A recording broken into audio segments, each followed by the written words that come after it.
as anybody knows, you just reach that point where you're either struggling through to keep on fighting, or you got to focus on other things. Right. And it's not exactly a payday at the end of the day, No. I mean, they're doing it because they love it. Right, exactly. Which and a lot of these guys, things that people don't realize, they give up a lot of time to train for these things. At the amateur level, you're sacrificing a lot of time with your family. You're sacrificing, maybe they're giving up overtime, whatever, to get in the gym as much as they can, and you have to decide, like, where is your career going? If it's just something that you're doing for fun, and things like we always say, marriage and kids are sometimes two of the quickest killers of What about health insurance? As far as this is not an on the job. Well, how do you assess that? I think just like in society in general. Yeah. I mean, you don't see, like, I look at my father who came, we came to America. He learned English, went to college again. He got a degree and he got hired, and he worked at the same place up until the day he retired. He had full benefits, everything, this and that. And I fought, most of my early 20s, into my 30s, I was coaching a lot, and I paid for my own health insurance and things. I ran a studio, and so I didn't have a job that gave me that. And a lot of fighters, I know a lot of guys that I trained with, they didn't even have full-time jobs, so they couldn't, they didn't have health insurance. And this is a dangerous hobby. You have to realize that this is a dangerous hobby. So if you're coming in there, even if you're just coming in and training and not necessarily fighting, you're coming in and training, an injury could make it so you can't go to work. Sometimes people have to weigh things like that, when they're making a decision about whether they're going to keep fighting or not. Yeah, you have to have a type A personality to do this, Gafar? I always say that. Yeah, you have to. You can't let things bother you. Right. Because if you did, there's no way you can get in there, that's for sure. So hats off to anyone who does this for nothing, and at the same time sacrifices their body and their time away from the family and the threat, at least, of something that could go wrong. But we're happy to say I say that to a lot of people that train with me that ask about fighting, and I always say everybody maybe wants to do one, everybody wants to say that they did one, but I tell a lot of people that you have to decide how important is competing in it to you. Anyone can train in it. You don't necessarily have to compete in it, and so when you're thinking about that, you have to weigh in all the factors. And I mean, I've trained a lot of guys that are really talented, or even women that are really talented, that you think, wow, they can go really far with it, but then they hit a point where they have to focus on their career, or they, want to get married, or want to have a baby, or whatever, and those things take priority, and there's nothing wrong with that. They take priority, but then there's other people that work their way through. They want to keep on fighting no matter what. So, what have you seen someone fight too long? That is the cliche in this sport. Well, in any combat sport, there's always people that just, I think if you have, like you say, that A-type personality, the people that want to be in here, they're aggressive, and to them, there's no bigger high than when they're in there winning. And so a lot of them fight for too long because they can't get that high anywhere else, And it's unfortunate because I always say, there's a lot of people that don't have a backup plan. So sometimes they do quit fighting, but then whatever they're doing outside of the fight game isn't doing it for them, and they go back. Right, exactly. Yep. All right, well, we're here to our second to last fight, and I've seen these guys. I know I've seen Dylan Ellsworth before in the blue corner. He's being introduced right now. Yeah, so this is our co-main event. And both of these guys, Dylan Ellsworth and Ben Bowen, they are both sluggers, But you're right, Dylan Ellsworth, we've seen him fight here a lot. He is tough as nails. He's funny because, again, he's that guy. I mean, I've seen him before. and you almost look and think like, wow, he doesn't have any cardio in this, but Yeah, boy, right, he finds a way. Yeah. He finds a way. Oh, look at the effort there. Oh, the second one missed too. Look at this, folks. Oh, my goodness, the fist. Yeah, they're not looking to go 3 rounds. Oh, he's out. Oh, he's already out. I've never seen that Wow. before in my life.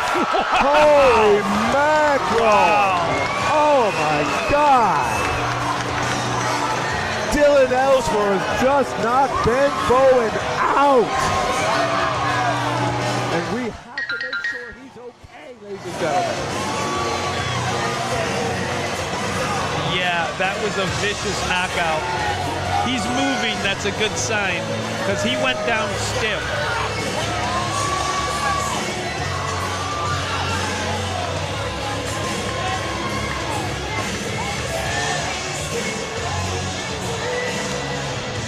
Wow. I'm really hopeful that Ben Bowen's okay.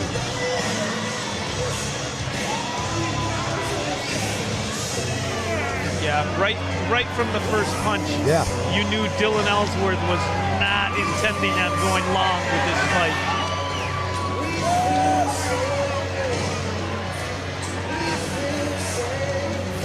That guy just has some insane power. That was amazing. Yeah, that is just some insane power. Was that what you referred to as just an all-out brawl? I mean, they were going after each other. You know, you hate to criticize people like that and say they don't have technique, because he knew what he wanted to do. He was throwing a punch and he was going to land it, you know. But it's like they went in there. He wasn't looking for combinations. He wasn't looking for this and that. He wasn't looking to look fancy. He wanted to land that one punch and be done with it. Yeah. But again, not everybody has that gift. Not everybody can just go in there and land one punch and knock a person out. Well, obviously, we're very concerned with Mr. Ben Bowen, who's still on the mat, but it looks like he's talking. Yeah, I mean, you know,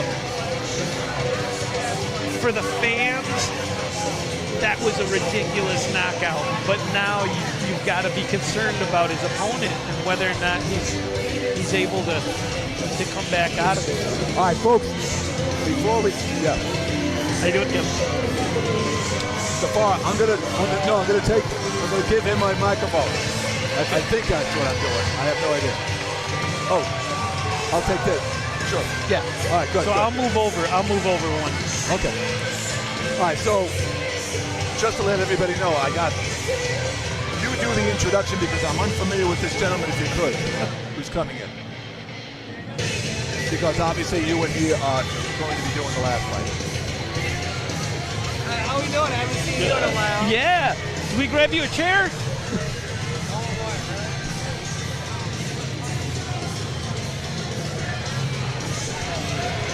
All right. So joining us now at the booth here is Mr. Kevin Van Nostrand.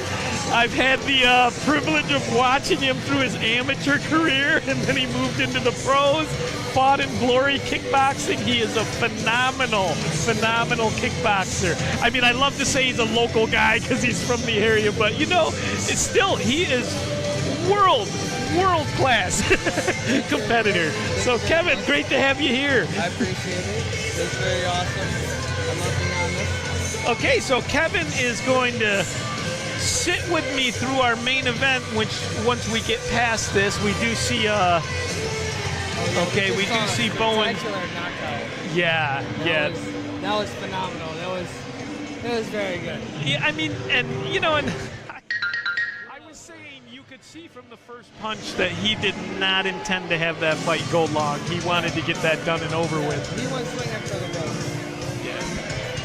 Yeah, he definitely went swinging for the ropes. And you know, I've seen him fight before, and Dylan, when he connects, he definitely has some power behind him. He's definitely committed with every strike he threw. He threw about, I don't know, 13, 14. Didn't stop. He was so committed. And once he connected, relief on his side. Yeah. No, but we're glad to see Bowen's back on his feet. Yeah. He took a hard hit.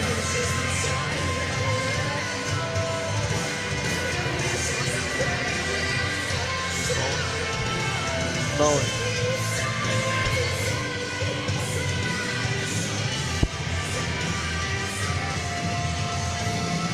Yeah, that's Ben. Yeah.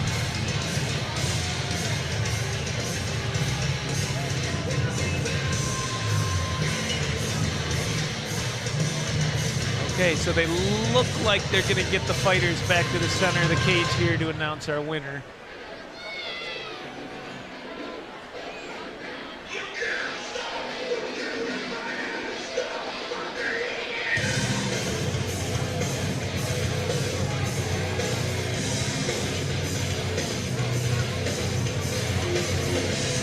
Well, while we're waiting, Kevin, so you still active? Are we still gonna? Oh yes, I'm training 3 days a week. Yeah. My daughter is fighting next week. Let's say the 25th. She's fighting her first fight at 11 years old. Okay. Yeah, under Lace Up Promotions over in Cato, not too far from here. I'm psyched. Sometimes that's more exciting than your own fights, right? Yes, Watching yes. your kids get in there. Yeah, this is her first fight, but Diabolical Dylan the Beast Ellsworth. So that's Dylan Ellsworth getting his hand raised for the co-main event with a vicious first round knockout. yes, he had his mindset. He did. You could see from the first punch what his game plan was. It was not Stay tuned, the main event's here. The main event's here. We're going to do a quick drawing for the 50-50 raffle. As soon as they're finished shaking pitchers, listen, it's a brutal sport. And those are the ones that make me wonder if I still want to do it, because I hate seeing guys go down like that. But he'll be back. He's a tough kid.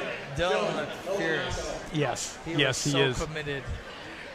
You know, he's astounding sometimes because I say like the first time I met him, I remember seeing him, you know, outside and he's smoking, you know, and I'm just like, you got a fight coming up, like, you know, and he doesn't. You look at him and you don't think he's got cardio and this and that, but I remember seeing him in his first fight and he did the same thing. He went in there and knocked his One opponent after out. another, You know? non-stop, My friends, relentlessly. the supporters, the family, and everybody who showed up tonight to support these fighters. I love you all. Thank you.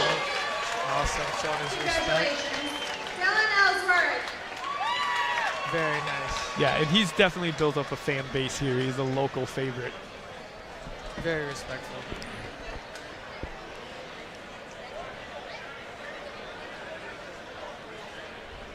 Okay, can I invite people up for the 50-50 drawing? We're going to do that real quick.